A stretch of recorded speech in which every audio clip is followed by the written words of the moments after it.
પારડીના ટુકવાડા જિલ્લા પંચાયત બેઠકના ભાજપના મધ્યસ્થ કાર્યાલયનું ડુંગરી ખાતે નાણામંત્રીએ રિબિન કાપી ઉદ્ઘાટન કર્યું। વલસાડ જિલ્લામાં સ્થાનિક સ્વરાજની ચૂંટણીને લઈ ઉમેદવારોમાં અનેરો ઉત્સાહનો માહોલ જોવા મળી રહ્યો છે। ત્યારે પારડી તાલુકા પંચાયતની 22 અને જિલ્લા પંચાયતની 4 બેઠકો ઉપર 26 એપ્રિલે ચૂંટણીની મતદાન પ્રક્રિયા હાથ ધરાશે। ભાજપ ઉમેદવારો દ્વારા બહુમતી સાથે તમામ બેઠકો કબજે કરવા પ્રચાર પ્રસાર પૂરજોશમાં કરવા કાર્યાલયોના ઉદ્ઘાટન કરવામાં આવ્યા છે। ત્યારે પારડીના ટુકવાડા જિલ્લા પંચાયત બેઠકના મધ્યસ્થ કાર્યાલયનું નાણામંત્રી કનુભાઈ દેસાઈના હસ્તે ડુંગરી ખાતે રિબિન કાપી ઉદ્ઘાટન કરવામાં આવ્યું હતું। આ પ્રસંગે તાલુકા ભાજપ પ્રમુખ પુનિત પટેલ, મહેશ દેસાઈ, ટુકવાડા જિલ્લા પંચાયત બેઠકના ભાજપના ઉમેદવાર સોનલબેન રવિન્દ્રભાઈ પટેલ તેમજ પારડી તાલુકા પંચાયત ટુકવાડા બેઠકના પ્રિયા દેનિશ પટેલ, રેટલાવ બેઠકના ભાવના ભરત પટેલ, ઓરવાડ બેઠકના મનીષ ભરત પટેલ, મોટીવાડા બેઠકના જીતેન્દ્ર વિષ્ણુ પટેલ, ડુંગરી બેઠકના ઉમેદવાર મહેન્દ્ર હસમુખ પટેલે કનુભાઈ દેસાઈનું સ્વાગત કર્યું હતું અને તમામ બેઠકો પર ખીલતું કમળ જીત સાથે જોવા મળશે હોવાનો ઉમેદવારોએ દાવો વ્યક્ત કર્યો હતો। એવી આપણે આશીર્વાદ આપીએ, આજે સ્વાગત કરીએ છીએ અને અહીં તમામ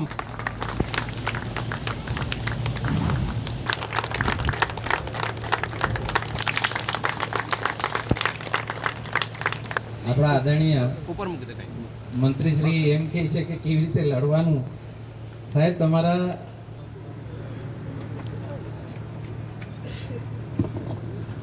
આજે આપણે અહીંયા ડુંગરી જિલ્લા પંચાયત સદસ્ય શ્રીના ઘર આંગણામાં ભાઈથી લઈને મહેશભાઈથી લઈને જેટલા પણ આગેવાનો છે તેમણે મને એટલું જ કીધેલું કે શંકરલાલ, આ જેટલા પણ ઉમેદવાર છે તેની તમામ જવાબદારી તમારી છે। એમના જે ઉમેદવારો છે એ પણ અહીંયા ઉપસ્થિત છે। કહેતા મને આનંદ થાય છે કે એમને એક કાર્યકર્તા નામ પ્રમુખ તરીકેની એમની જે કામગીરી હતી અને જ્યારે એમણે એ પ્રમુખ તરીકે જે આ વલસાડ જિલ્લાનું સંગઠન જિલ્લા પંચાયતના ઉમેદવાર શ્રી સોનલબેન અને અહીં બાકીના જે તાલુકા પંચાયત સદસ્યના ઉમેદવાર છે એ સૌ જાણીએ છીએ કે સ્થાનિક સ્વરાજની ચૂંટણીના પડઘમ કે જેમાં મજબૂત છે કે આજે વલસાડ જિલ્લામાં તમામ બેઠક જીતવાના જે આપણે વલસાડ જિલ્લા સંગઠન દાવો કરે છે તેનું મૂળ જો હોય।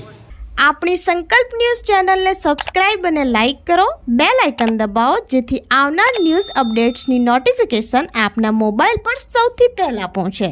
Like, subscribe and share the video.